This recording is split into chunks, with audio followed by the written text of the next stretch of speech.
The U.S. rifle caliber .30 M1, commonly known as the Garand, is not only a dependable weapon, it also has a terrific wallop, better known as firepower. In fact, one man firing a Garand can do nearly as much damage as 3 men using the old-type Springfield rifle with its hand-operated bolt. Now, to understand the reason behind this increased firepower, you have to know how the Garand operates. So let's take it step by step. The M1 is a semi-automatic, gas-operated and air-cooled weapon. It's fed from a clip which holds 8 rounds. And only a fraction of a second after the trigger is pressed, a bullet is on its way. In this fraction of a second, many important steps occur. We'll take a few minutes and show you. So let's begin by loading a fresh clip and using an animated diagram.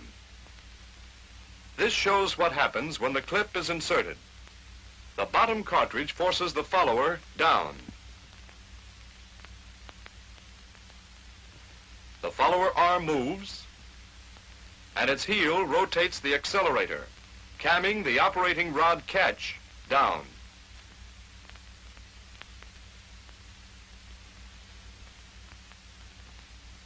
We'll now add the operating rod, spring, and bolt to the diagram.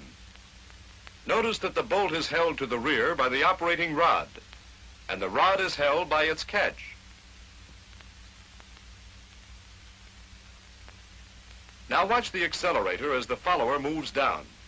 It rotates, camming the operating rod catch down. When the catch disengages, the rod starts forward, pushed by its compressed spring, and carries the bolt with it.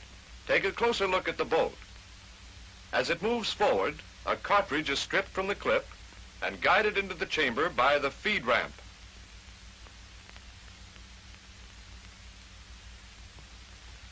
When the cartridge is nearly seated, the bolt begins to lock.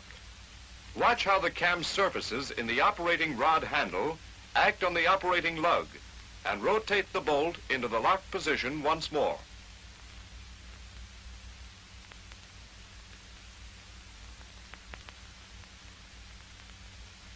Here's the same action on the rifle itself.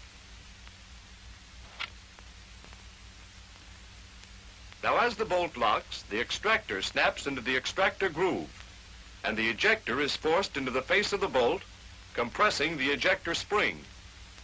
Remember that this happens as the bolt is locking.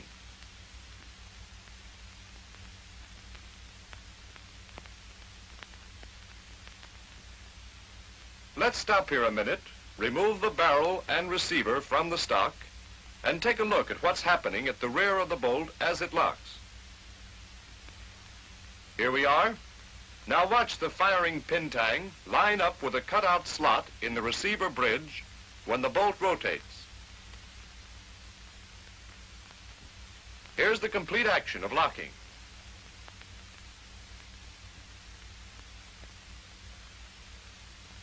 Now that the bolt is locked, we're ready to fire. The hammer was cocked and placed in this position when we opened the breech to load the clips. When the trigger is pressed, the trigger lugs rotate and the hammer hooks are released. The hammer spring forces the hammer forward. Before we fire, here's another point, a safety point in case the bolt is not locked. The bolt camming lug on the left side of the hammer engages in this cutaway portion on the bolt. If the bolt is not completely locked, either the lug will cam it into lock position or the hammer will not strike the firing pin tang. So much for the safety feature. Now back to the hammer again. The lug engages the cutaway portion of the bolt, and the hammer strikes the firing pin tang, driving the firing pin through the face of the bolt and igniting the round. The bullet travels along the barrel. Part of the exploding gases escape into the gas cylinder through the gas port, and this gas pressure drives the piston and operating rod back. The operating rod moves back about 5/16 of an inch before it hits the operating lug. In other words, the projectile leaves the muzzle before unlocking begins.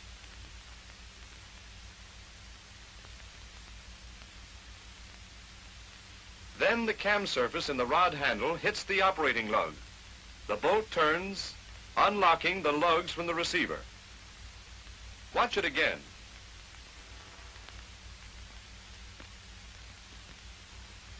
The left operating lug cams against a small surface in the receiver, withdraws the bolt slightly, and breaks the cartridge case loose. This is called initial slow extraction.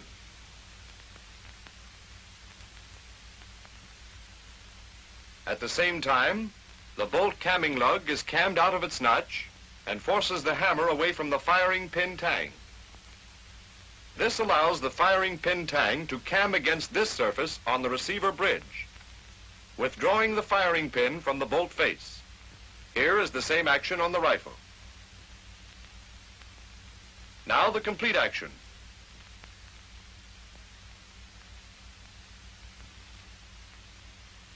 The bolt then is free to move on, and the operating rod continues back with the bolt, compressing the operating rod spring. As the bolt moves back, the extractor withdraws the empty cartridge case.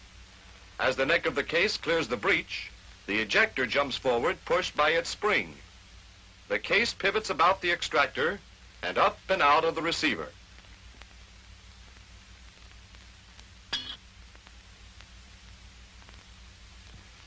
Here's the same thing in animation.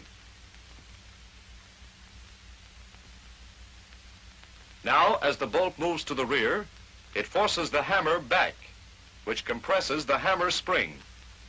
There the bolt is back, and the hammer is caught by the sear. But look at it again. Notice that the trigger is still all the way back, after the hammer is caught by the sear. The reason is that the hammer is back before the finger can release the trigger. Watch this action in slow motion.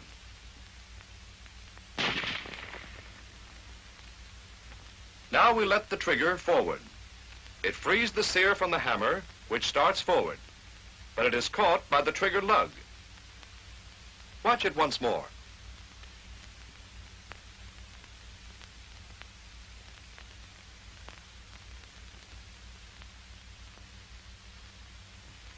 Let's take a look at the same action on the rifle itself. Here's the trigger mechanism. Watch the hammer move up and catch on the trigger lug as the trigger is released. It's a very slight movement.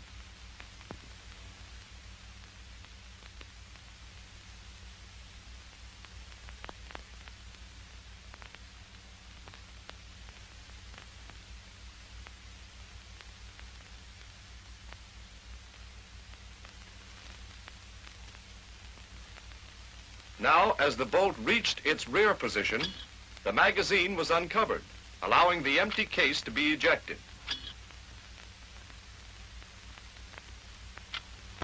We use the diagram and take the bolt to the rear again. Notice the follower move up, pushed by the follower arm, rod, and spring. It pushes the next cartridge up into feeding position. Now counter recoil starts. The operating rod spring expands. The rod moves forward, pulling the bolt. The bolt strips a fresh cartridge from the magazine and seats it in the chamber. The bolt locks, and we're ready to fire again. The rifle will fire each time the trigger is pressed until the magazine is empty.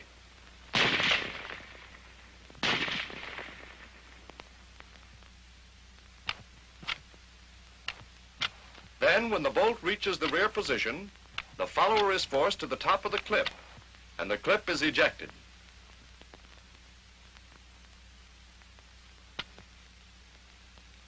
Here's how it's done. Notice the curve part of the follower rod. It cams the operating rod catch up, and the catch holds the operating rod back. Let's repeat it.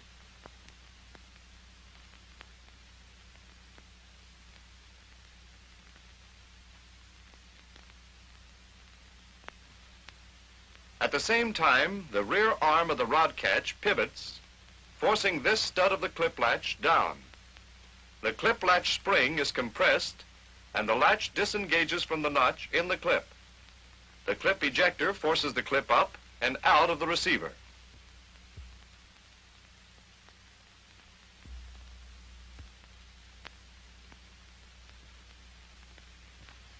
Let's repeat this action again. The follower goes up. The operating rod catch is cammed up and catches the operating rod. The latch releases the clip and it's kicked out of the receiver.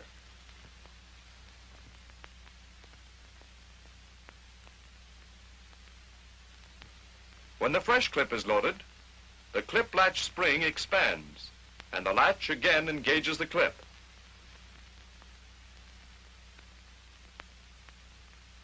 The operating rod once more is released and the bolt goes forward, loading a new round.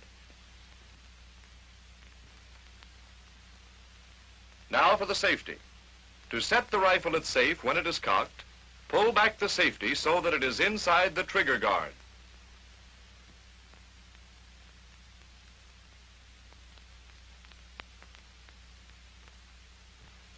Here's what happens. The safety rotates about the safety stud, and this hook engages the lug on the hammer. The trigger can't be pulled because the trigger lug is blocked by this hump on the safety. One more point. In case of a misfire, the trigger can be cocked by pulling the trigger guard down. Watch the cocking action.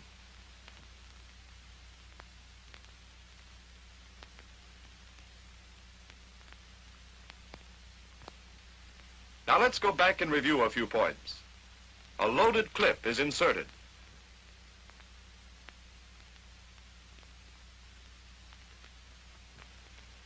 The follower arm and accelerator rotate, camming the catch down and releasing the operating rod, which starts forward.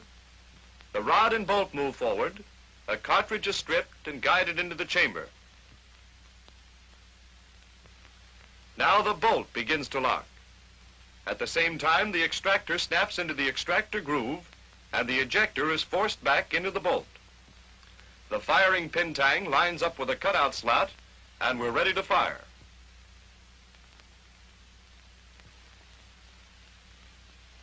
The trigger is pulled. The trigger lug rotates and the hammer goes forward. The firing pin is struck and the cartridge fired. There goes the bullet. Part of the gases escape into the gas cylinder and drive the piston and operating rod back. The bolt is hit, rotates, and starts to unlock. Slow initial extraction takes place. The hammer is cammed back slightly. The firing pin is withdrawn from the bolt face. Unlocking is now completed. The empty cartridge case is withdrawn and ejected. The bolt continues back and rides over the hammer. The hammer rotates back and is caught by the sear. Now the trigger is released. The hammer slips from the sear and is caught by the trigger lug. Meanwhile, the follower moves up, pushing the next cartridge into position.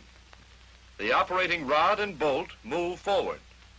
The cartridge is stripped from the magazine, seated, and the bolt is locked. When the bolt comes back after the clip is empty, the follower rises, and the clip is ejected. Notice that the bolt stays open.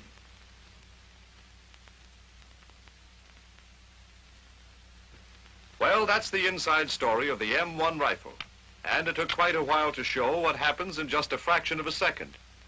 However, a knowledge of how the gun operates will help you plenty. Whether you're in the field or in the shop, if you know your weapon thoroughly, you can keep it firing.